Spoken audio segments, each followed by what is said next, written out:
La décision de Québec de rendre facultatif le serment à la couronne britannique pour pouvoir siéger à l'Assemblée nationale. La loi a été adoptée en 2022. Elle stipule que seul le serment d'allégeance au peuple du Québec est dorénavant requis pour exercer la fonction de député et de législateur. Mais aujourd'hui, Lawrence David, professeur à la faculté de droit de l'Université d'Ottawa et président de l'Institut de litige d'intérêt public, conteste cette décision. Il est avec nous ce soir. Bonsoir, Monsieur David. Bonsoir, Monsieur Vachet. C'est un plaisir d'être ici avec vous ce soir. Alors, Monsieur David, expliquez-moi pourquoi est-ce que vous avez décidé de vous tourner vers la Cour supérieure du Québec? Bien entendu, afin de contester la constitutionnalité d'une loi québécoise, il faut s'adresser aux tribunaux québécois et le tribunal à être saisi, c'est la Cour supérieure du Québec.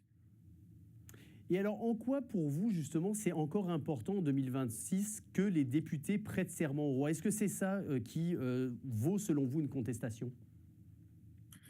L'important, c'est que qu'on soit en 2026 ou 2526, la Constitution du Canada a des règles très claires. Elle impose des règles incluant aux députés de devoir prêter serment d'allégeance au roi, et c'est une condition à remplir avant qu'il puisse siéger à l'Assemblée nationale ou bien au Parlement ou au Sénat. Et donc, c'est une question vraiment du respect de la Constitution et de nos normes qui gouvernent nos institutions.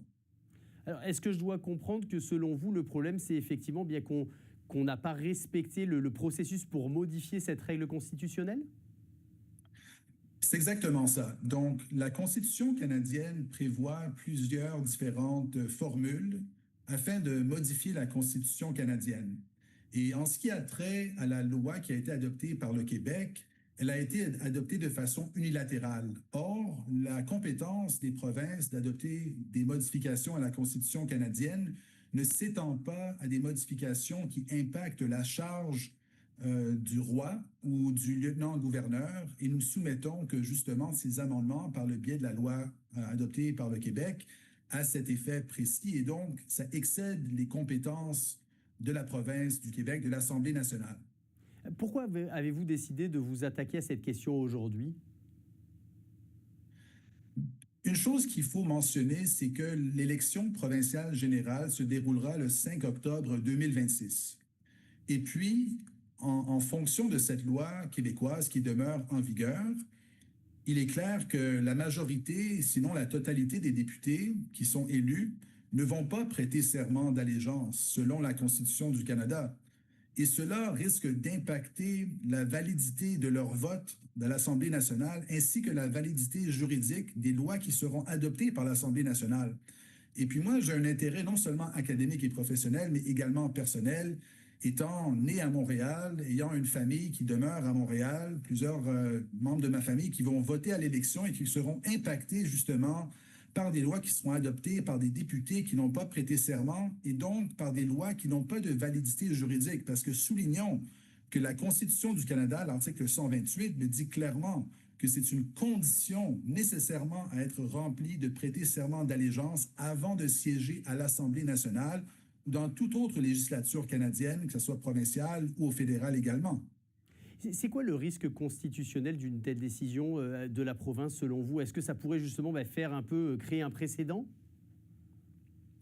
Mais justement, une des craintes, c'est que les provinces, non seulement le Québec, vont commencer à adopter des amendements, des modifications à la Constitution de façon unilatérale qui outrepassent leurs compétences.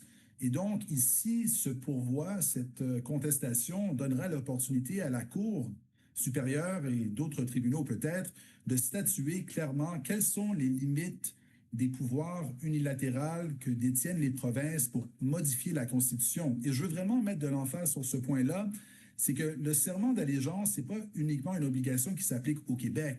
Et donc, les précisions que fournira la Cour s'appliqueront à travers le pays, justement, à toute province qui aimerait envisager une telle modification.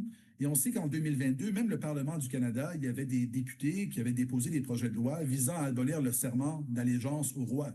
Donc, ce n'est aucunement une attaque envers l'Assemblée nationale ou le Québec. Je suis québécois, donc c'est aucunement ça.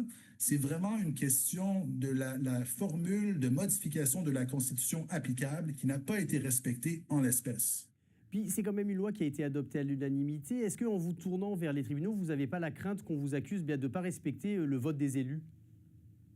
Ce qui est important de souligner, c'est que, justement, la Constitution ne peut pas être outrepassée ou mise de côté, même à l'unanimité, à moins que l'on respecte les formules de modification de la Constitution.